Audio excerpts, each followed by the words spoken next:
All right, everyone, welcome back into another NBA DFS video. As I'm recording this video, we are getting some pretty darn good value here for today. So this is going to be a pretty interesting slate, but also could end up being a pretty straightforward slate as well. Let's go ahead and get into that.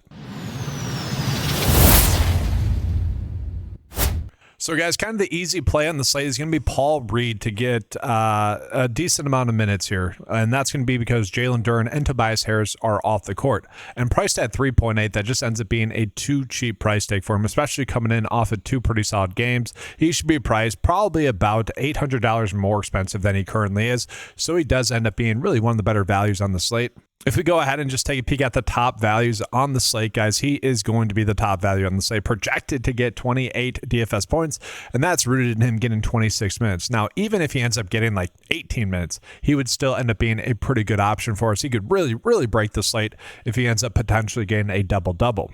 And again, this is rooted in two things. One, him starting, but also it's rooted in Duren being out and Tobias Harris being out. On top of that, maybe Cade Cunningham sits, maybe Duncan Robinson sits. I think that would only actually end up benefiting Paul Reed. Isaiah Stewart is a decent play on this slate as well, but overall, that's what we're looking at. And then we got to go ahead and jump down into Denver. Okay, so Denver is extremely thin here tonight, guys. And so with that, with Murray out, with Jokic out, Aaron Gordon out, they just have a lot of players out. We are going to get a ton of value here as well. Spencer James is going to get a minutes bump, Peyton Watson, Bruce Brown, Deron Holmes, and then Julian Strawther is also someone that will be interesting, as well as Jalen Pickett. The minutes haven't exactly updated on this portion of the tool just yet. Again, because as I'm recording this video, that news is just hitting.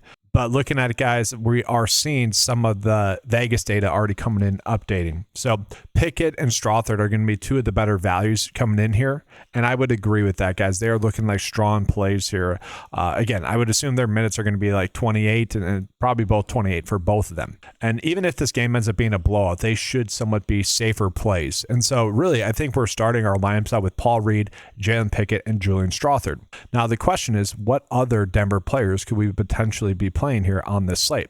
And looking at just the NBA DFS lineup builder, which as an FYI, guys, I'm working on updating this tool today, just as an FYI, if anyone's using that, try to make it faster. So if it's kind of wonky, that's going to be the reason as to why.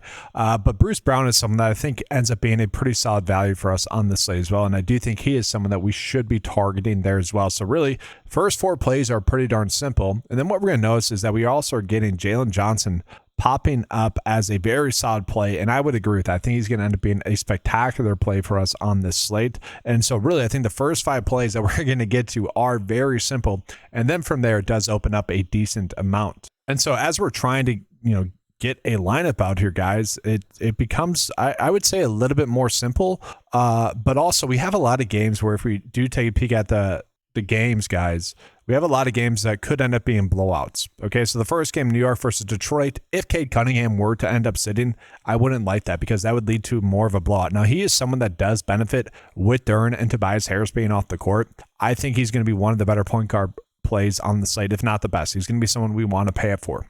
Jalen Johnson, again, is kind of the easy pay up play. If you want to get to Nah or Dyson Daniels as well, you could. I think Anik is a decent play.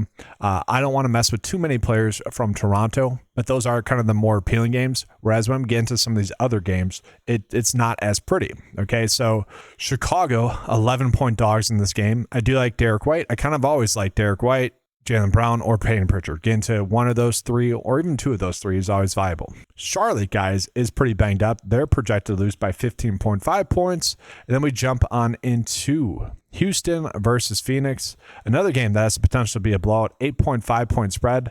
We do know that Sengun is out, so I think we're going to be looking at KD. So let's go ahead and touch on some of those spots. So guys, yeah, to me, I do think Kevin Durant is going to be one of the better plays on this slate, projected for 43 DFS points. I think he could end up getting more than that.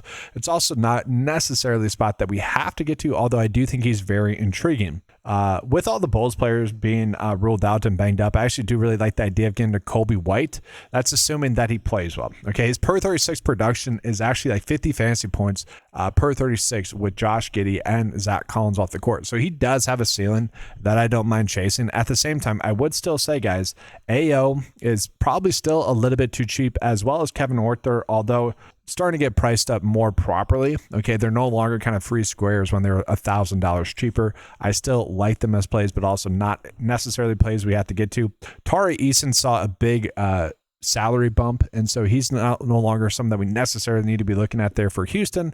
But overall, I don't hate him as a play, but he does feel like someone that is probably properly priced right now. So when we go ahead and take a peek at some of the top projected plays on the slate, it is kind of easy to make these work. If you want to get to Cade Cunningham, you can. If you want to get to Denny, you can. Jaylen Brown projects extremely well. Again, I kind of like Derek White a little bit more, but we should and can get to some of these pay up plays pretty easily. Again, you already saw the lineup process. If anything, you should just be pulling in lineups with Denny, with Jalen, with Denny, with Cade, and then with Cade and Jalen Johnson. Like, you should be making lineups with 2 out of those 3 at the very least. I'm sorry, guys. Denny is not on this slate. And it sucks because that Portland versus Pelicans game is such a good game. Not Pelicans, Utah game is such a good game to stack. I wish it was, but that makes the slate easier because then we're just going Cade. If he ends up playing, I think we're fine with that. Then we already have Jalen Johnson into this build. So, like, who else could we be looking at? Again, I don't mind the idea of getting up to Kevin Durant. I think he's a solid play. Scotty Barnes has been someone that's been extremely productive recently, guys. Had a good game against Atlanta last time out. And I think we could go back to the well with him. I'm perfectly fine with that. 44 fantasy points at 8.3 to me is very appealing. Look at Kevin Durant, guys. Again, I think we're going to be fine paying up for him. The issue is I think Scotty Barnes and Kevin Durant kind of had the same floor. The issue is I think Kevin Durant has a little bit higher of a ceiling. So we have about 5.7 left over, guys. Who could we be playing? Well, those 2 Bulls players are somewhat intriguing. Maybe we could be looking at Isaiah Stewart a little bit. I would love to be able to get to Kobe White. This would kind of be my ideal build for today. Maybe we could slightly adjust it here instead of playing Cade Cunningham. Maybe we do get to Jaylen Brown a little bit, but overall, you guys kind of get the point. Again, guys, typically I would give you guys a first look build like I just did, and then show you guys kind of what the optimal lineups are. I'm working on this tool right now, so I'm not going to do that for this video. Hopefully have this up and running again tomorrow. But that's going to do it, guys. Thanks for watching. Good luck with all your lineups today. Leave a like on the video, subscribe to the channel as well. That's going to do it. Thanks for watching. Good luck. And as always, let's keep cashing.